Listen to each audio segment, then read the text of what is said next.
Hello and welcome to lesson 14 of 21 for 21, 21 lessons about sport and media in the 21st century. Now, we've done a few episodes so far on working in sports media, and one of the pitfalls we haven't quite come to yet is the fact that your schedule can sometimes be all over the place, which is why I'm not joined by Jamie tonight, unfortunately, but I am joined by Max Hayes, who is on the earlier level of some of the careers of some of the people we've spoken to so far. So Max, thank you very much for joining us today. No, cheers. Thanks very much for the invite, Stuart. Really appreciate it, and nice to meet you virtually as well. Yeah, definitely. As we are saying before we've on the call, we've got a bit of a link through. Been to some games at the world famous City Ground with my brother, so it's nice to have the Yeah, first Forest fan on the shout podcast. out to Yeah, Ross. I'm yeah, sure he'll be listening. yeah. No, I'll make sure he's listening. Don't worry. Good. Brilliant. So, yeah. So as well as for that Forest link, Max, I think the where we can start is where we had Omar Hawash, who's got a Barcelona fan TV channel, which he's really professionalized on a few weeks ago. So he's now taken that from fan media to a professional career. So am I right in saying that's what you're looking to do? Yeah, definitely. I mean, my stuff's kind of always started from a young age, really. I'm kind of sat here 17, turning 18 in a few months, and I started kind of 13, 14. There was a bit of a gap in the market, I thought, with football kind of fan channels and fan media. The real starter in terms of the UK and the English football leagues was Arsenal Fan TV, which I'm sure many viewers listening or lots of people will know that a guy named Robbie set that up, and that was really the first fan channel that kind of went onto YouTube, and it really took it kind of took over in some sense the fan and kind of media output, and it's never been the same since. And there was a bit of a gap in the market with my club Forest. I supported Forest as a fan since a really early age, 6, 7, going to my first Forest game, and wanted to set up something similar. I was inspired by being on the local TV one day at a Forest game as a normal fan, and wanted to set up a YouTube channel, but do it in a slightly different way, more interview people and give people a platform for their views, and it not just be shouty kind of ranty bits from me, because there's only so much that people can understand from one person. If you get a collective of people, 3, 4 people, there's always a better outcome, and people seem to be more engaged and listen. So that's where it started for me, really, and kind of set up a few YouTube channels, did a few kind of vlog blogs. They didn't really take off at first. I rebranded myself, and then really at the age of 14, 15, that's when it massively took off and kind of led to other opportunities as well. But no, so there was a real gap in the market with Forest, and there wasn't really a YouTube channel out there. So I kind of set up the first one. I was known to set up the first kind of Forest YouTube channel, and it's done successful. Sat here, I think, with about 6,600 subscribers, and I think just touching nearly about 1 million views overall. So it's been great, considering it's only been going for 4 or 5 years, which might seem a lot to people, but for me, kind of 4 or 5 years to reach those stats is pretty good in my eyes. Yeah, no, definitely. It seems like yeah, in 4 or 5 years' time, as for myself and Jamie will be love to be pushing those numbers. You will. Thank you. So you mentioned, Max, the gap in the market. So how much of that do you think was because you were like a kid? Was that kind of your niche, being a young fan, or do you think it's more like its age is just a number and you are still putting in the hard effort and the hard graft and learning the skills, learning the editing, learning the camera work?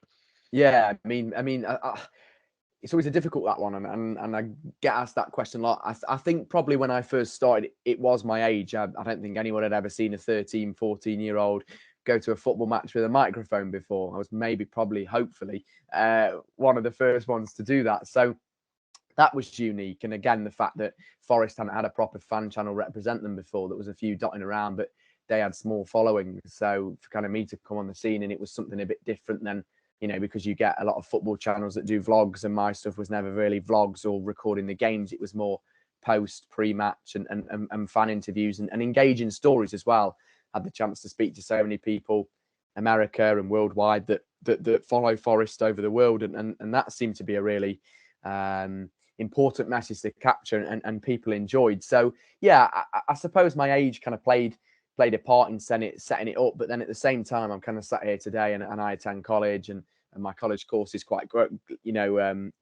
unique in a way. It's a course to learn editing further, journalism and creative media skills, really. So that was the aim from a young age, was to try and give myself a bit of a platform to build myself from, and I'm still doing that now, and have done in the past. So editing was difficult to kind of engage with and learn, but from doing YouTube and then taking that further into college, it's only gone from strength to strength.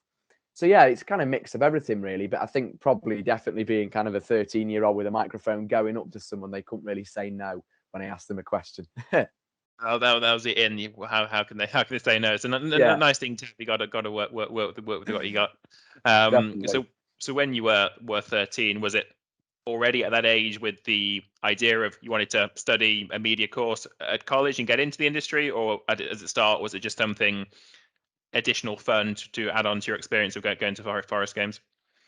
Yeah, I mean, I suppose when I was a young kid, and I'm sure everybody would probably say this my age, or probably your age as well, Stuart, that everyone when they're young has kind of different career aspirations and want and changes. And I can remember I wanted to be a footballer at one time, I wanted to be a policeman the next time, and then I wanted to be a pilot, and then now I want to be a presenter. So it chops and changes. But no, from kind of watching the TV and watching kind of TV professionals, and especially the big names in football like Gary Lineker, and there's a great guy over here in the UK called Dan Walker, and then there's another guy named Colin Murray who I connected well with, and I'm still great friends with now, and he's helped me try and develop my career. So kind of watching those three guys on the TV as well really inspired me to get into the industry. So in a way, it was kind of an inspiration at start, which kind of turned into a hobby. And like I said, I went to a Forest game one time as just a fan, and got kind of poached and took away from the local media. And they asked me a few questions. I answered them. And the woman said, who interviewed me after, she said, "Oh, you're really good at this. Have you ever thought about doing it as a career?" I said, "No." I went away from it. I spoke to family members and friends, and family members and friends have always said from when they've known me since I kind of was born, that I haven't stopped talking. So they said, well, maybe you could connect the two and set up something like that, and try and give yourself a platform. And that was the idea. So yeah, it really started from there. And then it kind of went from an inspiration to a hobby to something more professional. And now kind of sat here hoping to delve into the media industry more. COVID's put a slight stop to that, but I'm very young still, and I almost feel like I've been in the media industry for quite a while, even though it's only been 4 or 5 years, and I've still got a lot of time left. And I'm only young, so I kind of have that on my side. And it is a hard industry to get into. There's so many other people that want to get into, and it's definitely a fight and a little bit of a competition. But I think kind of starting early definitely has given me a platform to move on from. Definitely, like you say, the competition to get in has probably never been more intense, but there's also a lot more opportunities than there used to be. You mentioned Colin Murray for one example. So he's worked on, of course, main BBC, did Match of the Day 2, then he went to Talksport, now he's on Quest, and you're on YouTube. There's so many different opportunities out there. The same thing with technology as well. That's a lot more easy to obtain. So those very first videos that you did, were they just with an iPhone, or did you always have what equipment did you have on those very first games? Yeah, I mean, I'm gonna let you into a secret now. I still film my videos to date with an iPhone. So Okay. it's literally just an iPhone. iPhones have got better in quality over time. You can probably tell from the first few videos they were filmed on. I think it was the iPhone 6, 7 back then. And now it's kind of the iPhone. I have an iPhone 12. So it's literally just filmed with that. Now people must think, how you kind of get the microphones, you record the audio separately. Well, now I kind of connect to a wireless pack that I invested into with a wireless microphone. I used to use a wired eye microphone. And at first, my dad helped me when I wanted a microphone. There was a problem in terms of audio wasn't great back then. So, it was quite difficult to grab handheld microphones or wired microphones, especially to use with an iPhone. If you wanted to use kind of a microphone that back then you were having to invest 400-500 quid into a camera.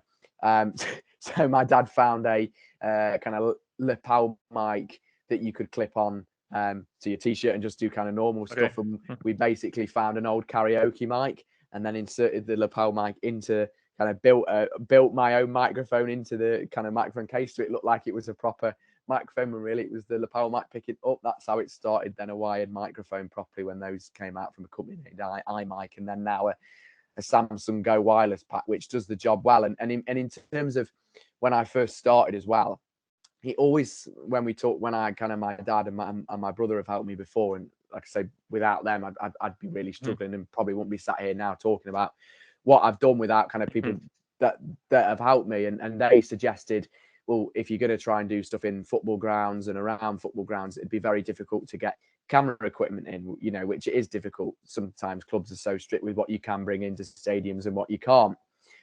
So that was the thing, was using an iPhone with just a small wireless pack and explaining to, for example, security when you walk in the door was much more beneficial than using a big camera.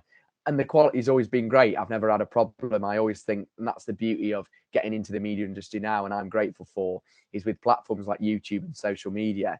That's also brilliant, and they're such easy and accessible platforms. But you've also now got technology, and from just the touch of a smartphone, from the touch of the iPhone camera app, you can start recording something and it going viral. One of my most viewed videos this season from Forest is literally just some fan chants from in the away end at Birmingham versus Forest, and that was filmed again via an iPhone, and a little bit of a last minute decision to get the camera out. And that's the beauty, people can capture things so instantly, and there's no limitations now to equipment. And it's great for people that want to start out and maybe can't afford that high end equipment. Yeah, no, it is really good that you've got that experience of starting off with just the iPhone and then moved on as you've gone through the years. So just going back to the very first person you interviewed, can you remember your first interview, and how would it compare to one you might have done this weekend, for example?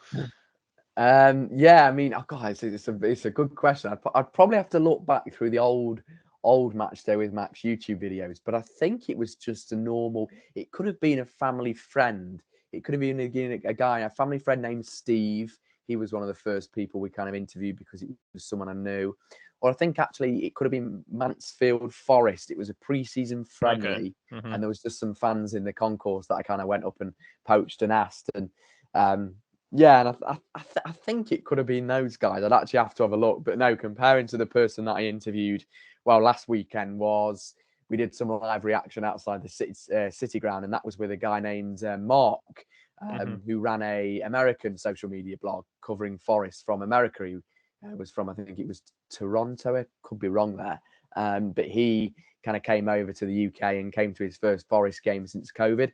So we did a bit of a special piece on him and the journey and him supporting Forest and how long he's, supported Forest and his thoughts on the game. So, I mean, that's kind of a feel-good story, and that's the beauty of doing what I've done. Is I've been able to meet so many brilliant people, and without them, the YouTube channel wouldn't have taken off. You know, there's only so much I could have put in without them contributing great kind of opinions and talking to different people each week. You find out so many stories. So different interviews can be unique in a way, and interviews compare, and some are similar and some aren't, and that's the beauty of it, really. They can be so different, and it's great to have different ones on. You know, you get people that will say short but really kind of specific things, or you'll get people that will kind of give a very long-winded answer, but both are very valuable. And when looking back at videos, you think actually they talk a lot more sense and could probably do a better job at me than talking about football. So when you're meeting these people on the either on the concourse or outside the stadium, how do you introduce yourself? Like, do you have to explain maybe to some of the older fans what the concept of fan media is, or is it sort of what widely accepted? Does everyone know? Oh yeah, there's that guy with the microphone, or is it still a bit hard to explain to some older fans? I think when I started, it was a little bit difficult to explain, but then again, I had the young thing on my side. So really kind of going up to people, it was more of a case of, hi, I'm Max. I run YouTube channel Match Day with Max. And basically, like you said, kind of explaining fan media. You're right. Some of the older generation were a bit, what's this all about? This doesn't look like a professional TV channel. Whereas some, and especially the young kind of people and the younger generation, were kind of destined to get on the YouTube channel and really wanting to get on the really want to kind of get in front of the mic and talk. So it kind of differs. But I think as I've kind of built up a reputation within the Forest fan base, and people understand that I am still a fan, and as much as I do a YouTube channel and talk about Forest, I'm still a passionate fan and really care about the club. So they have a good understanding of what I do. So then they will kind of recognize me. And normally over the time I've done it, I've almost built up a great list of pundits, which your brother would have been on there. So I'd try and switch them and kind of rotate them. And those were people, whether they were sat round me or you'd meet at different fan events or fan media events or would sit behind you. So those were people you could almost have on a bit of a, not so like an Excel spreadsheet, but you try and rotate them as much as possible. Rotating cast members, yes. It was not just asking the random guy outside the Brian Clough stand, what's the score going to be today? It's your viewers get to know the characters who make your match day experience. So yeah, definitely, exactly that. So I guess my next question would be, what do you think are the where else could fan media go? Like, do you would you see yourself producing documentaries or more lengthier pieces, or is it still mainly focused on those just match day pieces? I mean, yeah, it's a brilliant question, because that's something I've actually asked to many people and got feedback from people that have appeared on Matchday with Max and family members as well. Is I kind of went from last season and really the season before COVID, producing long pieces, kind of 6, 7 towards 10-minute videos sometimes of a full match day kind of vlog and experience. So they were an introduction about the two teams that we're facing today, a few stats, interviews from the home and away opposition, videos of the fans chanting, and then a halftime review and a halftime interview, and then a full-time review, full-time interview. Whereas now I've kind of decided, actually, what I've noticed with views and analytics and understanding it slightly better and understanding media in a different way, and that's something that college has probably taught me. I had a few college lecturers that have told me kind of short sometimes in people's attention span as well, is sometimes you get people turning up on the YouTube channel for Matchday with Max. They know what the result's been for Forest at the weekend. Maybe they're just interested in the post-match reactions, so people's instant reaction after the result, so their thoughts on the game, their thoughts before the game, different things like that. So it's not just almost kind of a long-winded piece of different videos. They're more interested in hearing quite snappy and quick fan reactions, and most of my videos doing that have been really popular. When Forest played Bristol City a few weeks ago away and we scored 2 goals in 3-4 minutes in injury time, it was unbelievable scenes in the away end. I grabbed the mic quickly and I did 4 instant post-match reactions with a bit of fan reaction in there.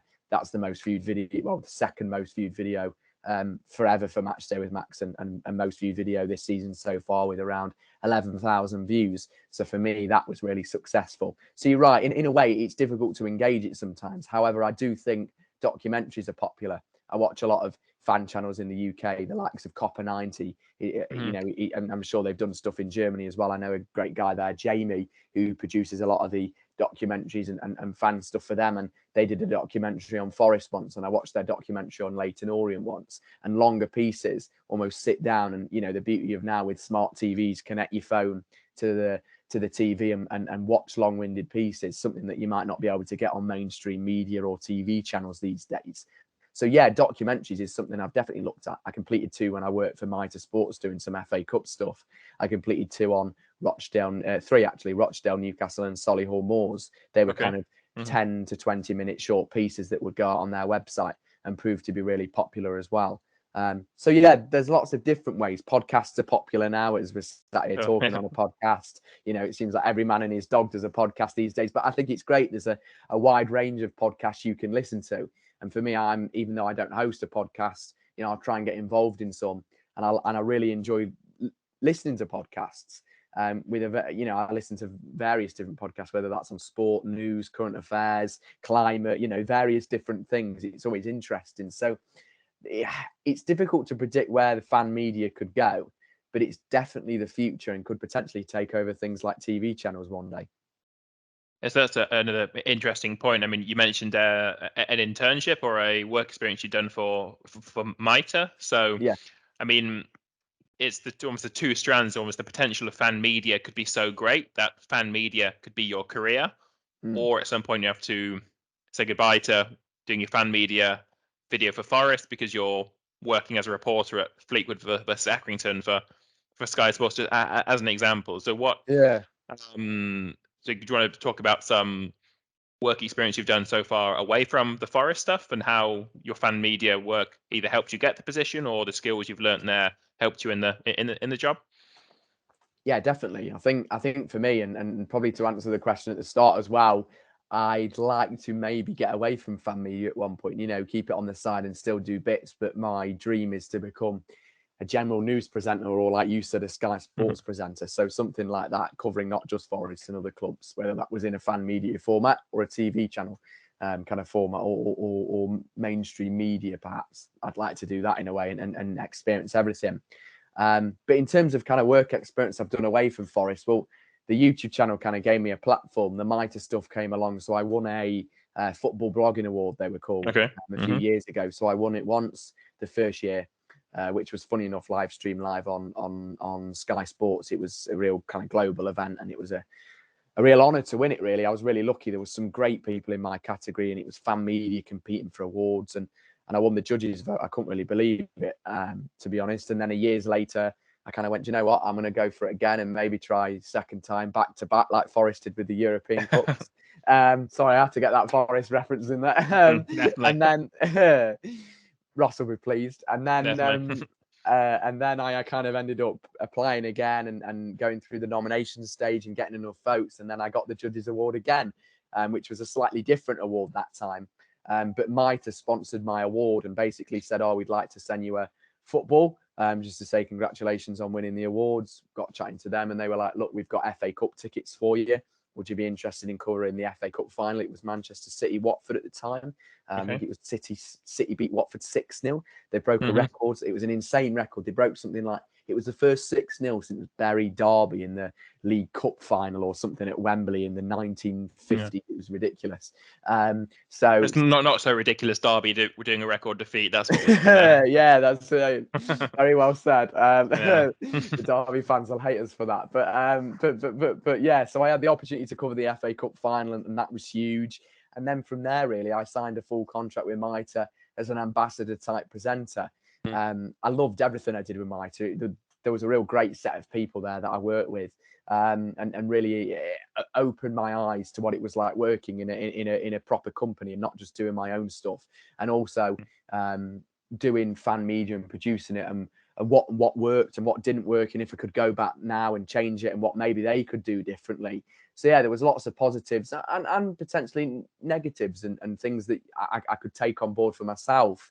So I really enjoyed the Mitre stuff, and we got to cover the FA Cup the following year up until kind of COVID happened. So it was, like I said, we did Rochdale, Newcastle. Newcastle beat Rochdale, which was a really big giant killing. Shrewsbury drew against Liverpool and came back from 2-0 down to make it 2-2.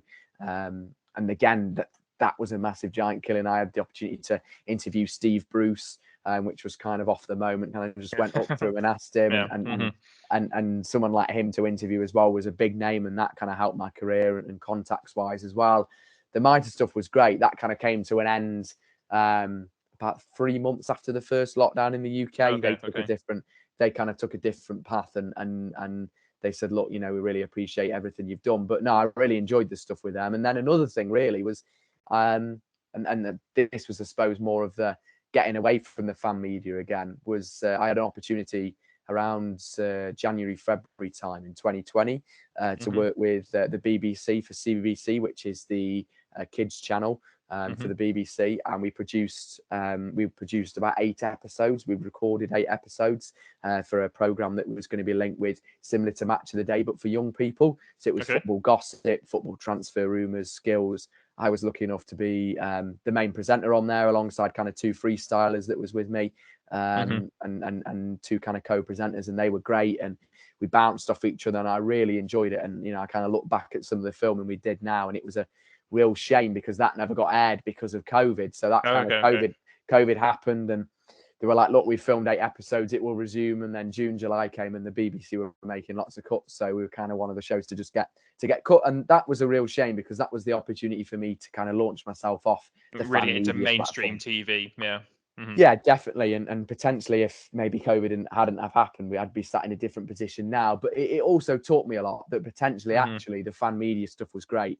I looked at differences from what I was kind of doing with the BBC and compared them to the Matchday with Max stuff.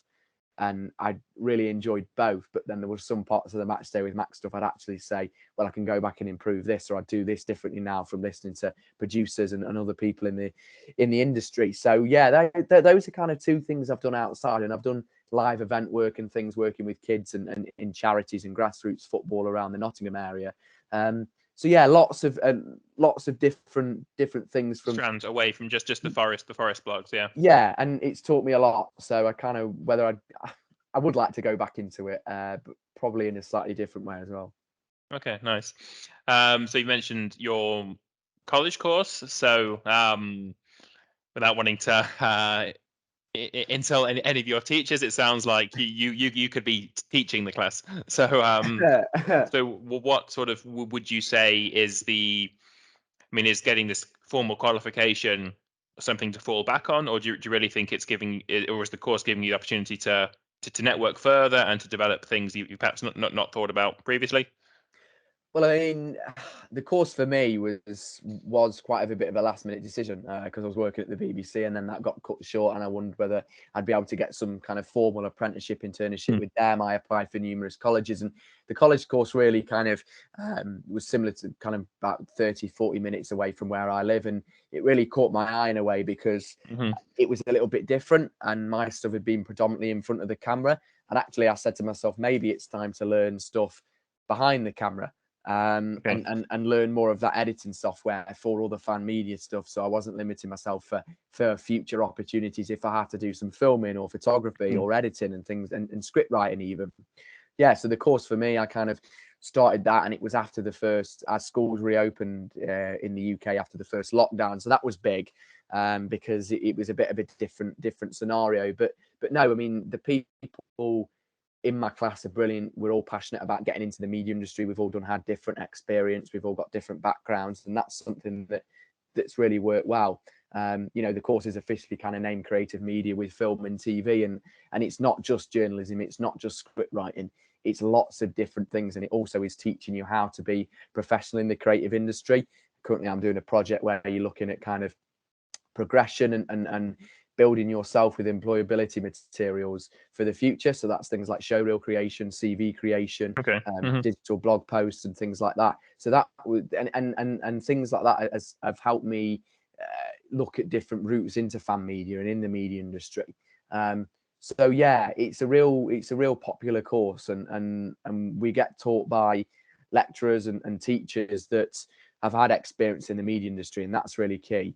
My main course kind of leader has had lots of experience in commercial and smaller films as well, and offers something different. And college is a lot different to school, and is probably more beneficial maybe for someone with my type of skills that wants to get into the creative industry. It's much more of a creative kind of course, and giving me the platform. And like you said there, with the digital kind of the qualification to fall back onto, in a way, yeah, but also still give me that experience to go to university or an apprenticeship at the next step, or even just go into full-time work within the industry. So it doesn't just give you that degree. There's a lot of experience on the course. We worked at local film festivals before, and also, we've had the opportunity to complete work experience. We do workshops in class, and all these different projects have included lots of different programs and software that actually you'll get to university and potentially you're learning again, because you're almost one step ahead of everyone. So it's a brilliant course. I can't kind of highly rate it enough. Yeah, definitely. So it sounds like it's more than just the football, or more than just the sports involved as well. Yeah. So one thing we've talked about before, because of Jamie's background being he got into working in sports in Barcelona because of his language skills. He used a translator for MotoGP first and foremost. So his niche was the language skills. So for you, would you feel comfortable if tomorrow you to get a job hosting rugby league or hosting, I don't know, a general breakfast show? What skills do you think you'd need for that type of thing, or do you think your skills lie in sport and that's where you want to stay? I don't think my skills lie in sport. No, I think I've always been quite switched on in terms of reading the news and looking at current affairs. Many would say I've always got an opinion about various things going on in the world, and I think that is a good thing to have, and something that I can input into media and journalism. So yeah, no, if someone came to me tomorrow and said I've got a breakfast show on the radio or the TV, you know, there'd be potentially different research I'd have to do, and it'd be very different. But I think you're using the same communication skills and media skills that you learn from sport and sports media to then transfer them into that kind of career path. So, and the same for rugby league. I don't really watch rugby league. I take a fellow interest. I think rugby's a great sport. It's thoroughly entertaining, and I know people that will say it's more entertaining than football. Again, it's something I'd step into more and learn the sport as well. And it's the same for when I have to do the MITRE stuff. You know, it was covering Premier League teams. I'd only ever covered Forest, and Forest were a team that have sat in the Championship for too long. So yeah, learning on the job. Yeah, definitely. Yeah, considering our history. So it was almost a bit of learning on the job and watching other things and almost watching other broadcasters and taking tips. And there's a lot of research that goes into YouTube videos and presenting, you know, because you can't just kind of rock up and go off the cuff almost. I think there's got to be a bit of a script or some kind of, you know, research you've done beforehand to get you, you know, to give you a better experience of when you're actually working on the certain job. Yeah, so I guess with all the research, is it almost annoying that your best video is down to what Lyle Taylor's doing on the pitch? If the best rating video is, rather than one you spent hours researching, it's just a spur of the moment reaction video, or do you think that's just the way the media is like, and it's always going to be the crazy unplanables that are going to do better than maybe one that you spend hours and hours researching?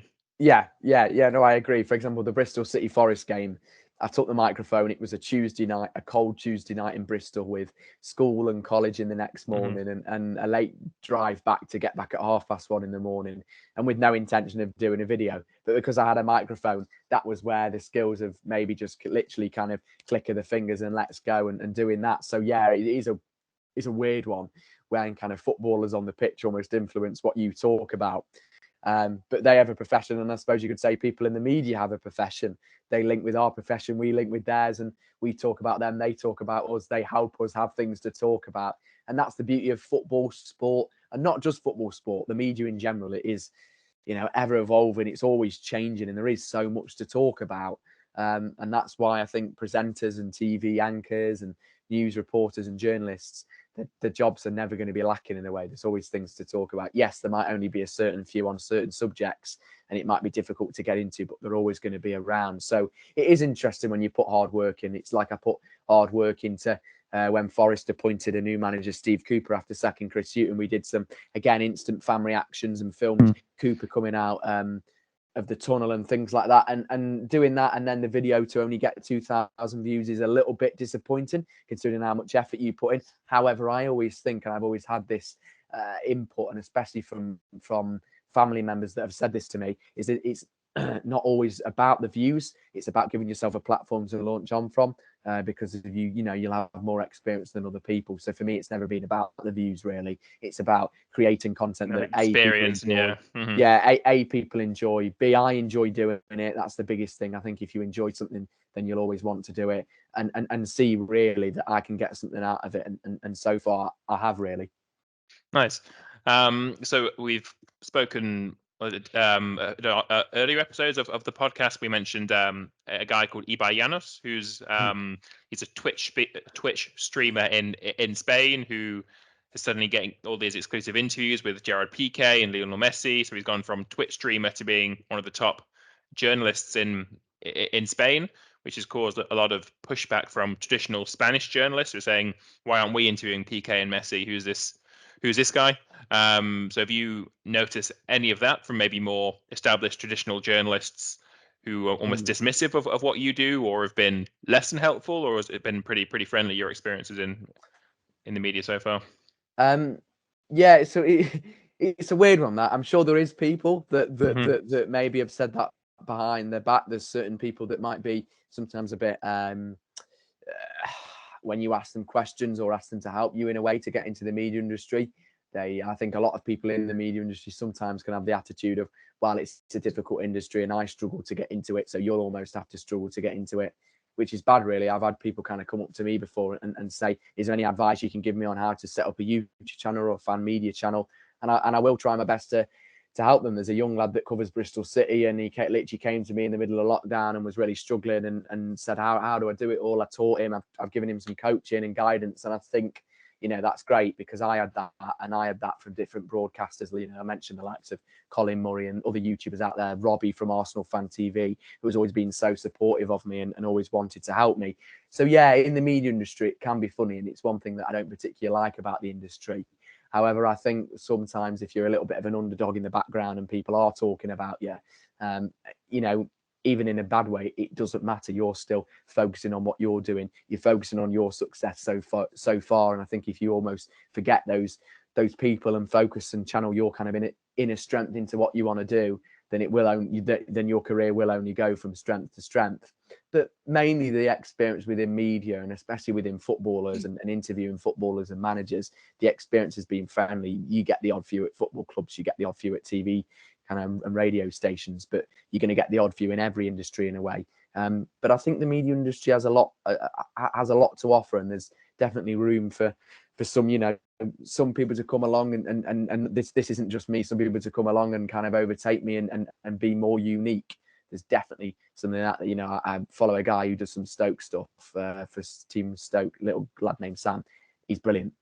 You're so young, so great at presenting and engaging with people, and I actually think you could overtake me in a few years. And come up with some great ideas, and that's how competitive the industry can be so far. But it's great to see that. It gives you friendly competition, but it also makes you reevaluate what you could be doing better as well to get into the industry. Yeah, no, it's certainly, you make some really good points. How there's already the next guy in theory coming along, so it's all about taking those opportunities. So with the CBBC one, you mentioned that perhaps didn't work out, but then maybe it's somewhere down the line you've got the show reels. I guess you've got the raw footage which you can use going forward. Yeah, so definitely. in terms of your career in the few years you've been making the videos, are there any one standout moment that you can think of off the top of your head, or is it always evolving and every week's the next standout moment? No, I think there's definitely been a few standout moments. I'd probably say Steve Bruce, the interview with him. He kind of came out with his media guy, and his media guy he said to everybody waiting around, the likes of the BBC, and this kind of goes back to links into your last question as well. He was walking out, and his media guy said, look, he's doing no more interviews, please don't approach him. And I kind of said, you know what, I have the attitude of a bit like, you only live once, let's go for it. I kind of snuck around as a small individual back then.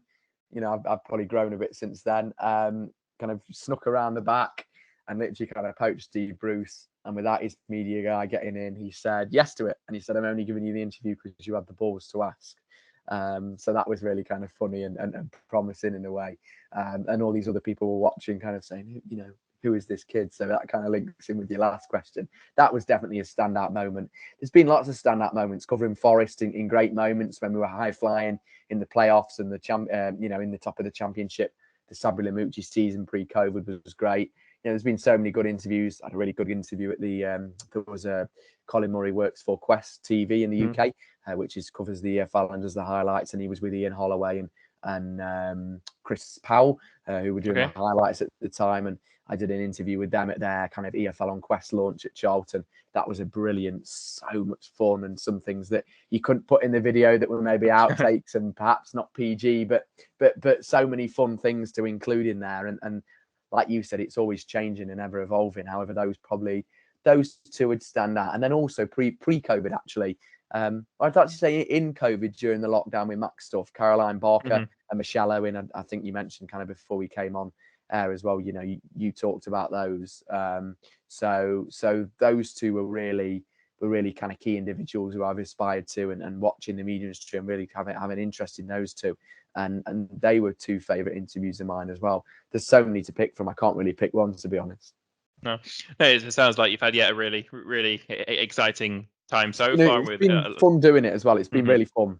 Good. Yeah, that's the most important thing that me and Jamie say with this podcast. Like, we've both got jobs and responsibilities. Jamie can't join us tonight, but the main motivation for doing this is fun, and then everything else second, third, and fourth. So Hopefully that tonight's been also fun for you, Max. And No, it has been really good.